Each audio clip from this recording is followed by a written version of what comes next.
My name is Cully Lundgren. It wasn't a great sermon, an insightful verse, or an aha spiritual moment that brought me to Reservoir. For me, it was the weekly sighting of my friend Scott's head in his third floor window that eventually drew me deeper into the Reservoir community in 2011. My wife Miriam had begun attending Reservoir regularly about a year earlier, after we had spent 2008 to 2010 exploring churches around Greater Boston, never finding one that seemed to fit.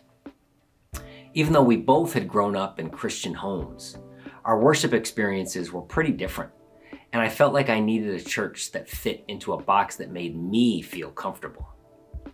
So while Miriam made the weekly trek into Cambridge with our two boys, Harlan and Oli, I spent most Sunday mornings hiking in the Blue Hills, figuring that I would surely find God in nature.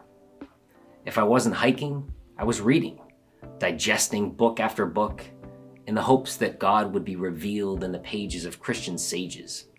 I didn't need church. As a preacher's kid, I had already had my fill of Sunday morning ritual. And besides, God is everywhere, right? But as 2011 progressed, my heart tore a little bit more every time I saw Miriam and the boys leave for church. And by the time they returned 3 hours later, I felt unfulfilled and really not any closer to God. Fast forward to a typical Wednesday, probably towards the end of 2011.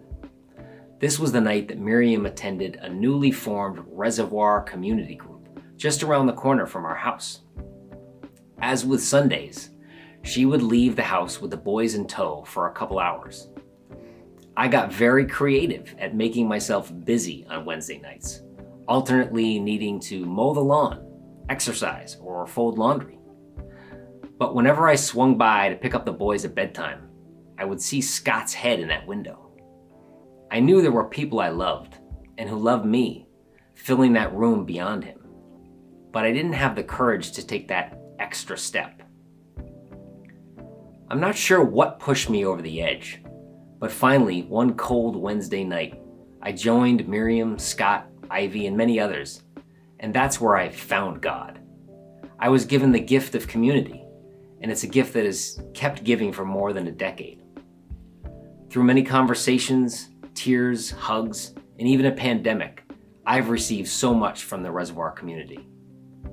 On Sundays, and especially Wednesday nights, where I've been part of multiple versions of men's, women's, mixed, and family-focused groups, I look forward to the opportunity to be part of others' stories.